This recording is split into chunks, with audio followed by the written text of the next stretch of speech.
सुनते हैं प्रधानमंत्री नरेंद्र मोदी के मन की बात। देशवासियों नमस्कार। मन की बात में आपका स्वागत है। लेकिन आज 26 नवंबर हम कभी भी भूल नहीं सकते हैं।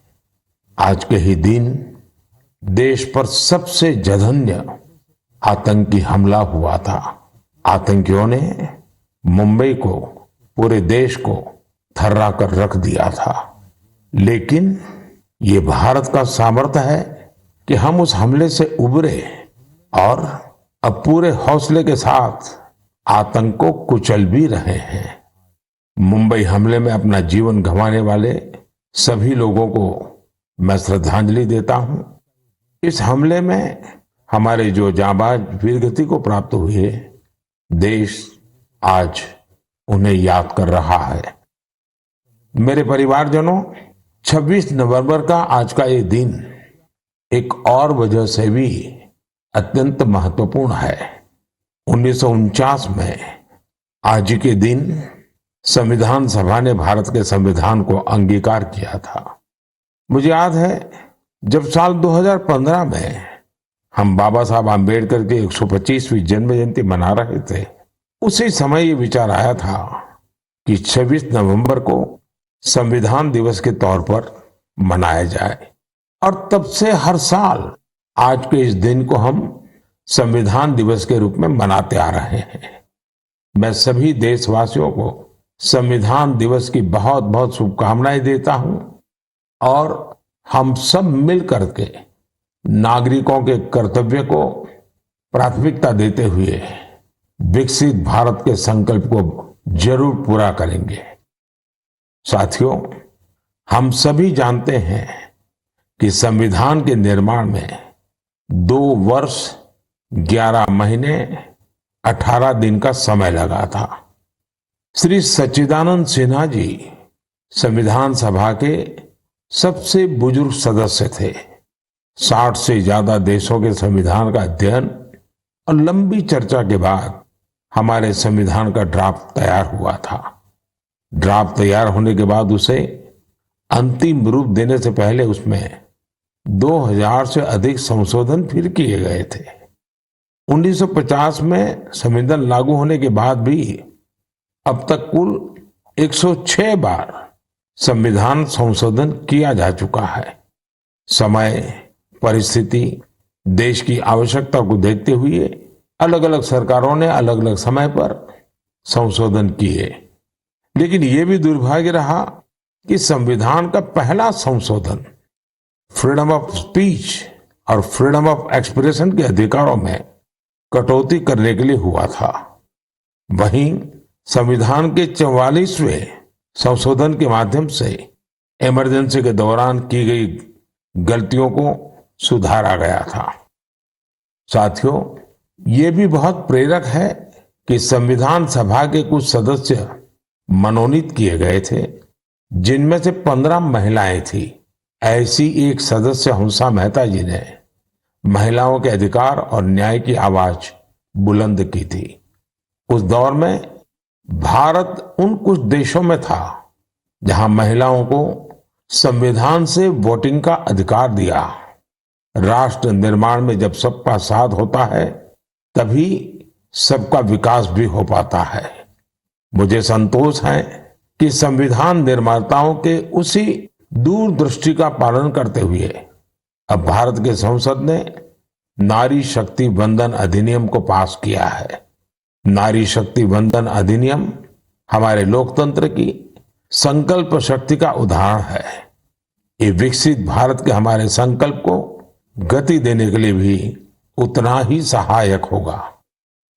मेरे परिवारजनों, राष्ट्र निर्माण की कमान जब जनता जनार्दन संभाल लेती है तो दुनिया की कोई भी ताकत उस देश को आगे बढ़ने से नहीं रोक पाती। आज भारत में भी स्पष्ट दिख रहा है कि कई परिवर्तनों का नेतृत्व देश की 140 करोड़ जनता ही कर रही है। इसका एक प्रत्यक्ष उदाहरण हमने त्योहारों के इस समय में देखा है। पिछले महीने मन की बात में मैंने वोकल फॉर लोकल यानी स्थानीय उत्पादों को खरीदने पर जोर दिया था। बीते कुछ दिनों के भीतर ही दिवाली, भैया दूज और छठ पर देश में 4 लाख करोड़ से ज्यादा का कारोबार हुआ है और इस दौरान भारत में बने उत्पादों को खरीदने का जबरदस्त उत्साह लोगों में देखा गया। अब तो घर के बच्चे भी दुकान पर कुछ खरीदते समय ये देखने लगे हैं कि उसमें मेड इन इंडिया लिखा है या नहीं लिखा है। इतना ही नहीं, ऑनलाइन सामान खरीदते समय अब लोग कंट्री ऑफ ओरिजिन इसे भी देखना नहीं भूलते हैं। साथियों, जैसे स्वच्छ भारत अभियान की सफलता ही उसकी प्रेरणा बन रही है, वैसे ही वोकल फॉर लोकल की सफलता विकसित भारत, समृद्ध भारत के द्वार खोल रही है। वोकल फॉर लोकल का यह अभियान पूरे देश की अर्थव्यवस्था को मजबूती देता है। वोकल फॉर लोकल अभियान रोजगार की गारंटी है, ये विकास की गारंटी है, ये देश के संतुलित विकास की गारंटी है। इससे शहरी और ग्रामीण दोनों को समान अवसर मिलते हैं। इससे स्थानीय उत्पादों में वैल्यू एडिशन का भी मार्ग बनता है और अगर कभी वैश्विक अर्थव्यवस्था में उतार चढ़ाव आता है तो वोकल फॉर लोकल का मंत्र हमारी अर्थव्यवस्था को संरक्षित भी करता है। साथियों, भारतीय उत्पादों के प्रति ये भावना केवल त्योहारों तक सीमित नहीं रहनी चाहिए। अभी शादियों का मौसम भी शुरू हो चुका है। कुछ व्यापार संगठनों का अनुमान है कि शादियों के इस सीजन में करीब 5 लाख करोड़ रुपए का कारोबार हो सकता है। शादियों से जुड़ी खरीदारी में भी आप सभी भारत में बने उत्पादों को ही महत्व दें।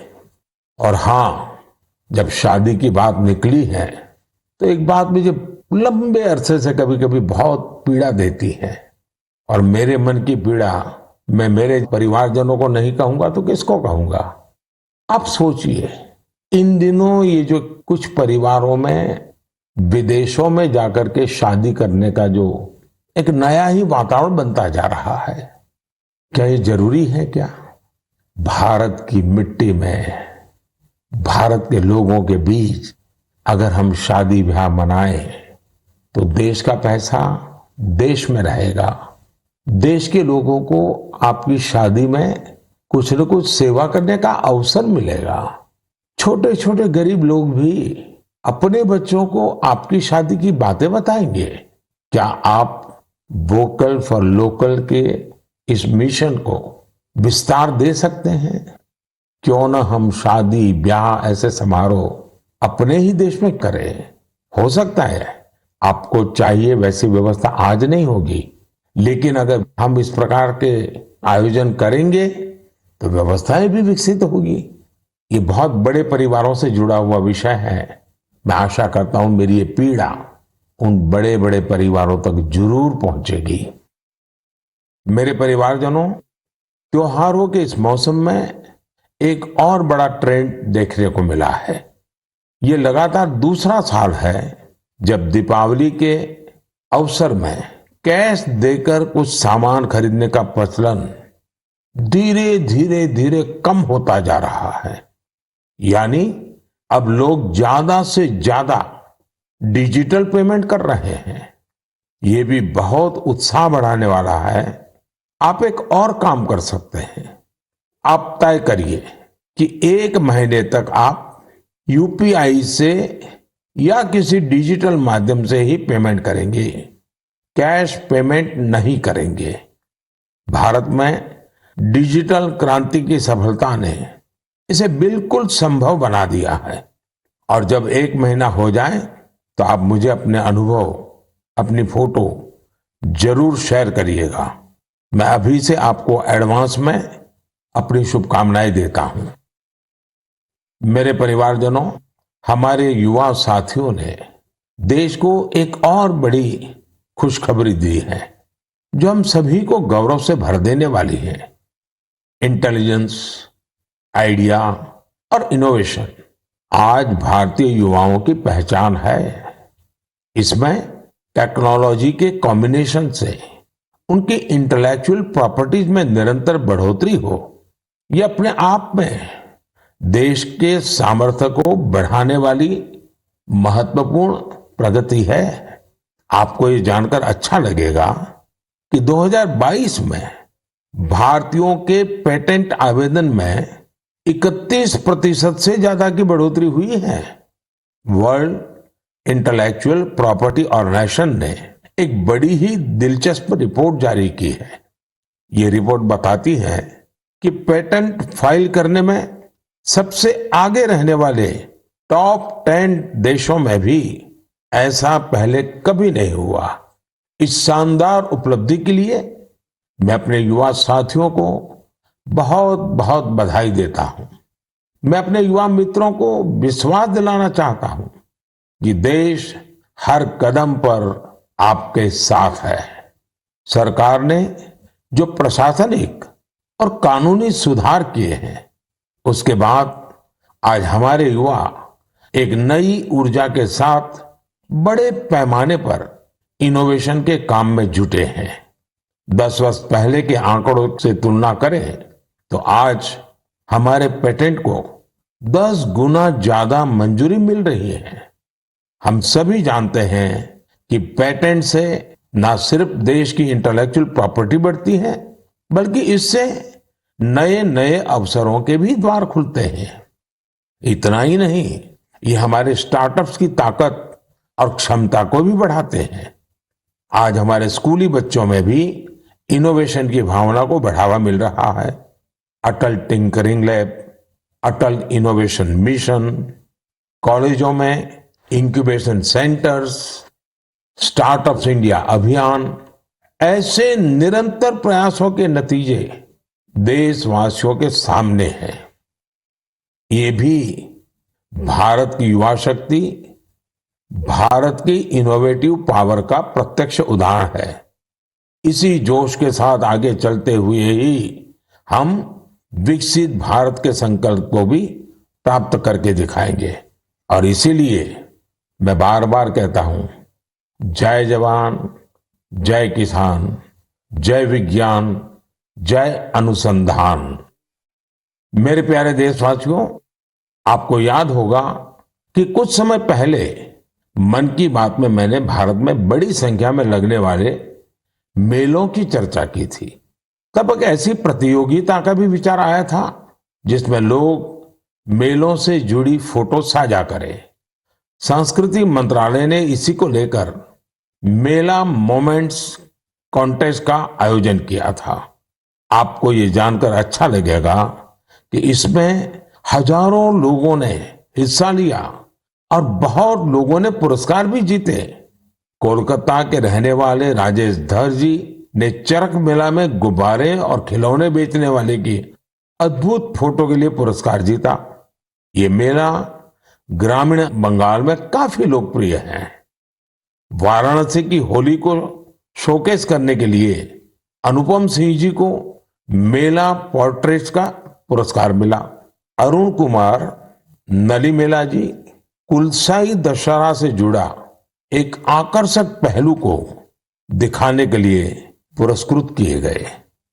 वैसे ही पंढरपुर की भक्ति को दिखाने वाली फोटो सबसे ज्यादा पसंद की गई फोटो में शामिल रही, जिसे महाराष्ट्र के ही एक सज्जन श्रीमान राहुल जी ने भेजा था। इस प्रतियोगिता में बहुत सारी तस्वीरें मेलों के दौरान मिलने वाले स्थानीय व्यंजनों की भी थी।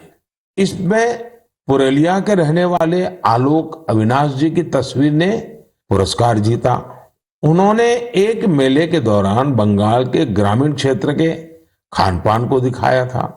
प्रणब बसाक जी की वो तस्वीर भी पुरस्कृत हुई जिसमें भगोरिया महोत्सव के दौरान महिलाएं कुल्फी का आनंद ले रही हैं। रूमेला जी ने छत्तीसगढ़ के जगदलपुर में एक गांव के मेले में भजिया का स्वाद लेती महिलाओं की फोटो भेजी थी। इसे भी पुरस्कृत किया गया।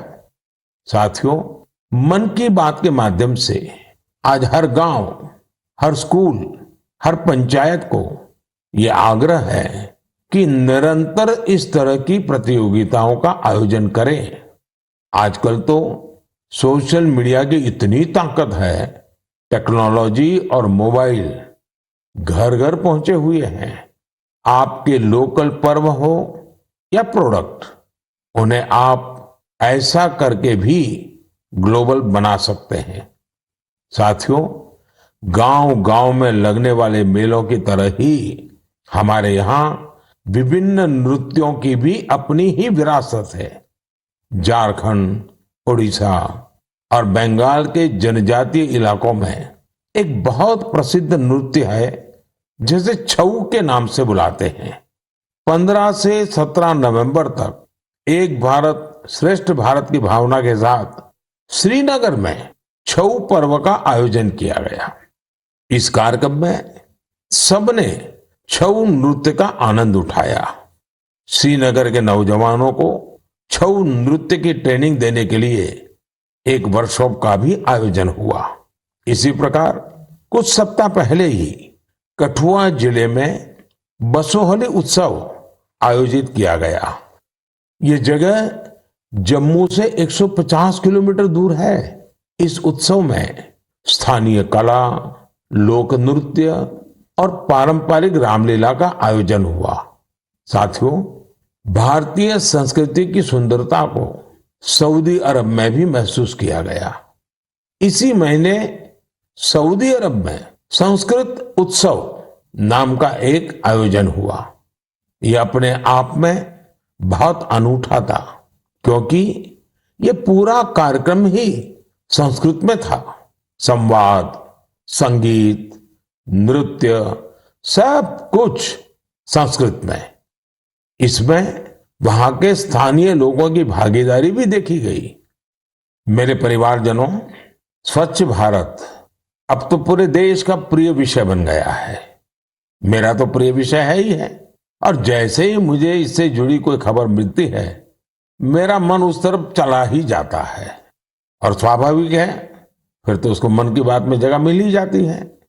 स्वच्छ भारत अभियान ने साफ सफाई और सार्वजनिक स्वच्छता को लेकर लोगों की सोच बदल दी है। ये पहल आज राष्ट्रीय भावना का प्रतीक बन चुकी है, जिसने करोड़ों देशवासियों के जीवन को बेहतर बनाया है। इस अभियान ने अलग अलग क्षेत्र के लोगों, विशेषकर युवाओं को सामूहिक भागीदारी के लिए भी प्रेरित किया है। ऐसा ही एक सराहनीय प्रयास सूरत में देखने को मिला है। युवाओं की एक टीम ने यहाँ प्रोजेक्ट सूरत, इसकी शुरुआत की है। इसका लक्ष्य सूरत को एक ऐसा मॉडल शहर बनाना है जो सफाई और सस्टेनेबल डेवलपमेंट की बेहतरीन मिसाल बने। सफाई संडे के नाम से शुरू हुए इस प्रयास के तहत सूरत के युवा पहले सार्वजनिक जगहों और डुमस बीच की सफाई करते थे।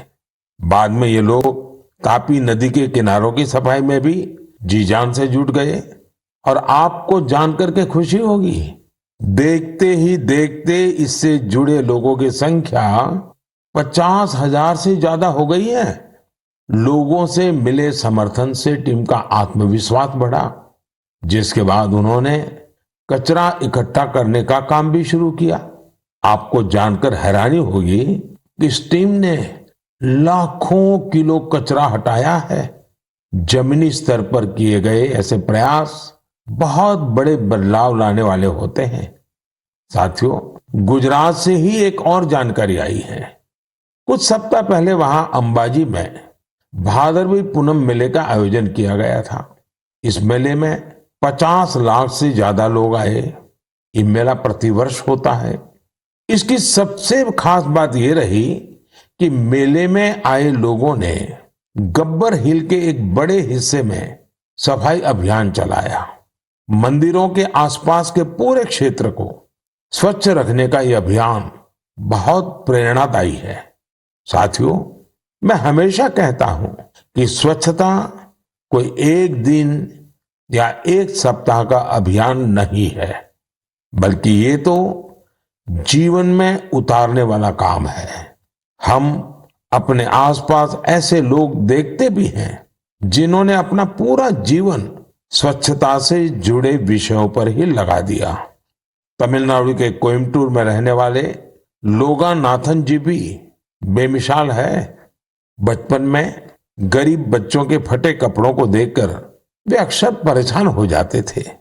इसके बाद उन्होंने ऐसे बच्चों की मदद का प्रण लिया और अपनी कमाई का एक हिस्सा इन्हें दान देना शुरू कर दिया। जब पैसे की कमी पड़ी तो लोगानाथन जी ने टॉयलेट तक साफ किए ताकि जरूरतमंद बच्चों की मदद हो सके। वे पिछले 25 सालों से पूरी तरह समर्पित भाव से अपने इस काम में जुटे हैं और अब तक 1500 से अधिक बच्चों की मदद कर चुके हैं। मैं एक बार फिर ऐसे प्रयासों की सराहना करता हूं। देश भर में हो रहे इस तरह के अनेकों प्रयास न सिर्फ हमें प्रेरणा देते हैं बल्कि कुछ नया कर गुजरने की इच्छा शक्ति भी जगाते हैं। मेरे परिवारजनों, 21वीं सदी की बहुत बड़ी चुनौतियों में से एक है जल सुरक्षा। जल का संरक्षण करना जीवन को बचाने से कम नहीं है। जब हम सामूहिकता की इस भावना से कोई काम करते हैं तो सफलता भी मिलती है।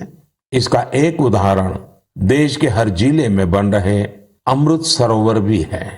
अमृत महोत्सव के दौरान भारत ने जो 65,000 से ज्यादा अमृत सरोवर बनाए हैं वो आने वाली पीढ़ियों को लाभ देंगे। अब हमारा ये भी दायित्व है कि जहां जहां अमृत सरोवर बने हैं उनकी निरंतर देखभाल हो, वो जल संरक्षण के प्रमुख स्रोत बने रहें। साथियों, जल संरक्षण की ऐसी ही चर्चाओं के बीच मुझे गुजरात के अमरेली में हुए जल उत्सव का भी पता चला। गुजरात में 12 मास बहने वाली नदियों का भी अभाव है, इसलिए लोगों को ज्यादातर बारिश के पानी पर ही निर्भर रहना पड़ता है। पिछले 20-25 साल में सरकार और सामाजिक संगठनों के प्रयास के बाद वहां की स्थिति में बदलाव जरूर आया है और इसलिए वहां जल उत्सव की बड़ी भूमिका है। अमरेली में हुए जल उत्सव के दौरान जल संरक्षण और झीलों के संरक्षण को लेकर लोगों में जागरूकता बढ़ाई गई। इसमें वाटर स्पोर्ट्स को भी बढ़ावा दिया गया। वाटर सिक्योरिटी के जानकारों के साथ मंथन भी किया गया। कार्यक्रम में शामिल लोगों को तिरंगे वाला वाटर फाउंटेन बहुत पसंद आया। इस जल उत्सव का आयोजन सूरत के डायमंड बिजनेस में नाम कमाने वाले सब्जी भाई धोड़किया के फाउंडेशन ने किया। मैं इसमें शामिल प्रत्येक व्यक्ति को बधाई देता हूं। जल संरक्षण के लिए ऐसे ही काम करने की शुभकामनाएं देता हूं। मेरे परिवारजनों, आज दुनिया भर में स्किल डेवलपमेंट के महत्व को स्वीकार्यता मिल रही है। जब हम किसी को कोई स्किल सिखाते हैं तो उसे सिर्फ हुनर ही नहीं देते बल्कि उसे आय का एक जरिया भी देते हैं। और जब मुझे पता चला कि एक संस्था पिछले 4 दशक से स्किल डेवलपमेंट के काम में जुटी है तो मुझे और भी अच्छा लगा। ये संस्था आंध्र प्रदेश के श्रीकाकुलम में है और इसका नाम बेल्जीपुरम यूथ क्लब है। स्किल डेवलपमेंट पर फोकस कर बेल्जीपुरम यूथ क्लब ने करीब 7,000 महिलाओं को सशक्त बनाया है। इनमें से अधिकांश महिलाएं आज अपने दम पर अपना कुछ काम कर रही है। इस संस्था ने बाल मजदूरी करने वाले बच्चों को भी कोई ना कोई हुनर सिखाकर उन्हें उस दुष्चक्र से बाहर निकालने में मदद की है। बेल्जीपुरम यूथ क्लब की टीम ने किसान उत्पाद संघ यानी एफपीओ से जुड़े किसानों को भी नई स्किल सिखाई, जिससे बड़ी संख्या में किसान सशक्त हुए हैं। स्वच्छता को लेकर भी यह यूथ क्लब गांव-गांव में जागरूकता फैला रहा है। इसने अनेक शौचालयों का निर्माण की भी मदद की है। मैं स्किल डेवलपमेंट के लिए इस संस्था से जुड़े सभी लोगों को बहुत बहुत बधाई देता हूं, उनकी सराहना करता हूं। आज देश के गांव-गांव में स्किल डेवलपमेंट के लिए ऐसे ही सामूहिक प्रयासों की आवश्यकता है। साथियों, जब किसी एक लक्ष्य के लिए सामूहिक प्रयास होता है तो सफलता की ऊंचाई भी और ज्यादा हो जाती है। मैं आप सभी से लद्दाख का एक प्रेरक उदाहरण साझा करना चाहता हूं। आपने पश्मीना शॉल के बारे में तो जरूर सुना होगा। पिछले कुछ समय से लद्दाखी पश्मीना की भी बहुत चर्चा हो रही है। लद्दाखी पश्मीना लुम्स ऑफ लद्दाख के नाम से दुनिया भर के बाजारों में पहुंच रहा है। आप ये जानकर हैरान रह जाएंगे कि इसे तैयार करने में 15 गांवों की 450 से अधिक महिलाएं शामिल हैं। पहले वे अपने उत्पाद वहां आने वाले पर्यटकों को ही बेचती थी, लेकिन अब डिजिटल भारत के इस दौर में उनकी बनाई चीजें देश दुनिया के अलग अलग बाजारों में पहुंचने लगी हैं। यानी हमारा लोकल अब ग्लोबल हो रहा है और इससे इन महिलाओं की कमाई भी बढ़ी है। साथियों, नारी शक्ति की ऐसी सफलताएं देश के कोने कोने में मौजूद है। जरूरत ऐसी बातों को ज्यादा से ज्यादा सामने लाने की है और ये बताने के लिए मन की बात से बेहतर और क्या होगा। तो आप भी ऐसे उदाहरणों को मेरे साथ ज्यादा से ज्यादा शेयर करें। मैं भी पूरा प्रयास करूंगा कि उन्हें आपके बीच ला सकूं। मेरे परिवारजनों, मन की बात में हम ऐसे सामूहिक प्रयासों की चर्चा करते रहे हैं जिनसे समाज में बड़े बड़े बदलाव आए हैं। मन की बात की एक और उपलब्धि ये भी है कि इसने घर घर में रेडियो को और अधिक लोकप्रिय बना दिया है। माई गॉव पर मुझे उत्तर प्रदेश में अमरोहा के राम सिंह बौद्ध जी का एक पत्र मिला है। राम सिंह जी पिछले कई दशकों से रेडियो संग्रह करने के काम में जुटे हैं। उनका कहना है कि मन की बात के बाद से उनके रेडियो म्यूजियम के प्रति लोगों की उत्सुकता और बढ़ गई है। ऐसे ही मन की बात से प्रेरित होकर अहमदाबाद के पास तीर्थ धाम प्रेरणा तीर्थ ने एक दिलचस्प प्रदर्शनी लगाई है। इसमें देश विदेश के 100 से ज्यादा एंटीक रेडियो रखे गए हैं। यहां मन की बात के अब तक के सारे एपिसोड्स को सुना जा सकता है। कई और उदाहरण हैं जिनसे पता चलता है कि कैसे लोगों ने मन की बात से प्रेरित होकर अपना खुद का काम शुरू किया। ऐसा ही एक उदाहरण कर्नाटक के चामराजनगर की वर्षा जी का है, जिन्हें मन की बात ने अपने पैरों पर खड़ा होने के लिए प्रेरित किया। इस कार्यक्रम के एक एपिसोड से प्रेरित होकर उन्होंने केले से जैविक खाद बनाने का काम शुरू किया। प्रकृति से बहुत लगाव रखने वाली वर्षा जी की ये पहल दूसरे लोगों के लिए भी रोजगार के मौके लेकर आई है। मेरे परिवारजनों, कल 27 नवंबर को कार्तिक पूर्णिमा का पर्व है। इसी दिन देव दीपावली भी मनाई जाती है और मेरा तो मन रहता है कि मैं काशी की देव दीपावली जरूर देखूं। इस बार मैं काशी तो नहीं जा पा रहा हूं, लेकिन मन की बात के माध्यम से बनारस के लोगों को अपनी शुभकामनाएं जरूर भेज रहा हूं। इस बार भी काशी के घाटों पर लाखों दिए जलाए जाएंगे, भव्य आरती होगी, लेजर शो होगा। लाखों की संख्या में देश विदेश से आए लोग देव दीपावली का आनंद लेंगे। साथियों, कल पूर्णिमा के दिन ही गुरु नानक देव जी का भी प्रकाश पर्व है। गुरु नानक जी के अनमोल संदेश भारत ही नहीं, दुनिया भर के लिए आज भी प्रेरक और प्रासंगिक है। यह हमें सादगी, सद्भाव और दूसरों के प्रति समर्पित होने के लिए प्रेरित करते हैं।